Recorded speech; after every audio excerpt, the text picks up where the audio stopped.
Acompáñame en este viaje en el tiempo para descubrir la fascinante historia detrás de la construcción del Monumento a la Revolución. Un coloso que se alza en el corazón de la Ciudad de México. Prepárate, porque esta historia está llena de giros inesperados, ambiciones desmedidas y el espíritu de una nación en transformación. El sueño de un palacio legislativo monumental. Para entender el origen del Monumento a la Revolución, debemos remontarnos a finales del siglo XIX y principios del XX. Una época en la que México, bajo el régimen de Porfirio Díaz, buscaba proyectar una imagen de modernidad y progreso. En este contexto, se lanzó un ambicioso proyecto, la construcción de un nuevo palacio legislativo que superara en grandeza a todos los existentes. En 1897, se convocó a un concurso internacional para diseñar esta magna obra. El proyecto ganador fue el del arquitecto francés Émile Bernard, un visionario que imaginó un palacio de proporciones colosales, con una cúpula imponente y fachadas adornadas con esculturas alegóricas. La idea era crear un símbolo del poder y la estabilidad del gobierno porfirista. Los terrenos elegidos para esta monumental construcción se ubicaron en los antiguos terrenos de la Hacienda de la Hormiga, un espacio amplio que permitía la edificación de un complejo de gran escala. Se iniciaron los trabajos de cimentación con gran entusiasmo, utilizando los materiales y las técnicas más avanzadas de la época. Se trajeron canteras de diferentes puntos del país y se importaron elementos decorativos desde Europa. La revolución que cambió el rumbo. Sin embargo, el destino tenía otros planes para este grandioso proyecto. En 1910, estalló la Revolución Mexicana, un movimiento social y político que sacudió los cimientos del país y derrocó el régimen de Díaz. La prioridad de la nación cambió drásticamente. Los recursos destinados a la construcción del Palacio Legislativo se desviaron para atender las necesidades urgentes del conflicto.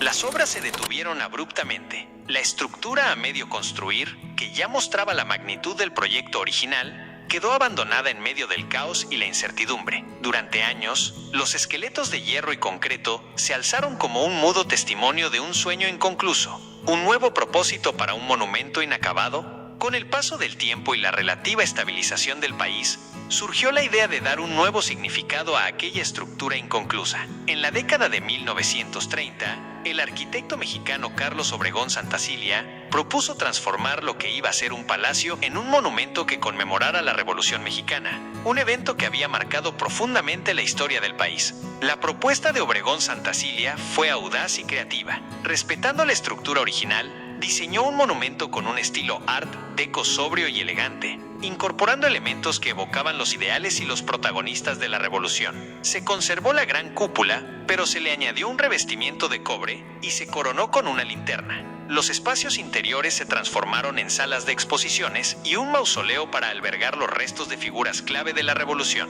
La construcción del Monumento a la Revolución se llevó a cabo durante la década de 1930, utilizando en gran medida la estructura preexistente del fallido Palacio Legislativo. Se realizaron importantes modificaciones y adiciones para adaptarlo a su nuevo propósito.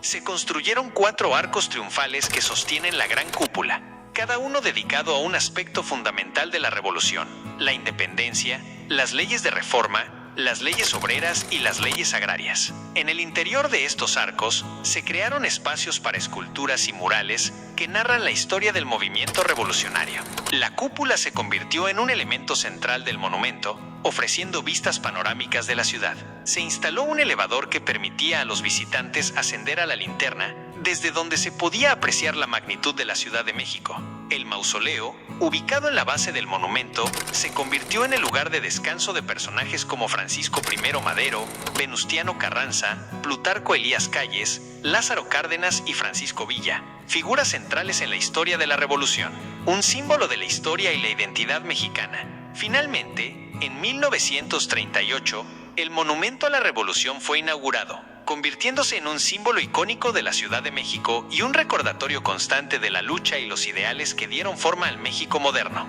A lo largo de los años, el monumento ha sido testigo de innumerables eventos históricos, manifestaciones y celebraciones. Su explanada se ha convertido en un espacio público vibrante, donde los ciudadanos se reúnen para expresar sus ideas y celebrar su identidad nacional.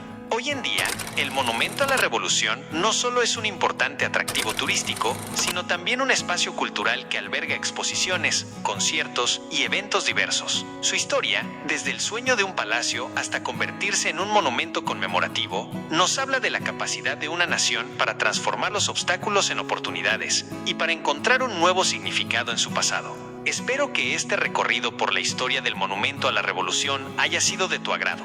Es un monumento que encierra en sus muros una historia fascinante, llena de ambición, revolución y transformación. Muy bien amigos, espero les haya gustado mucho esta historia sobre el Monumento a la Revolución. La verdad es que es una obra de arquitectura de la época y si tú vienes a visitar la Ciudad de México, yo te recomiendo sí o sí venir a conocer ampliamente esta arquitectura, ya que esconde mucha historia tanto en su exterior como su interior y pues la verdad hacen recorridos y vas a conocer ampliamente qué esconde este monumento, ¿no? La verdad es que para mí es una obra de arte, una obra de ingeniería y de arquitectura y lo recomiendo ampliamente.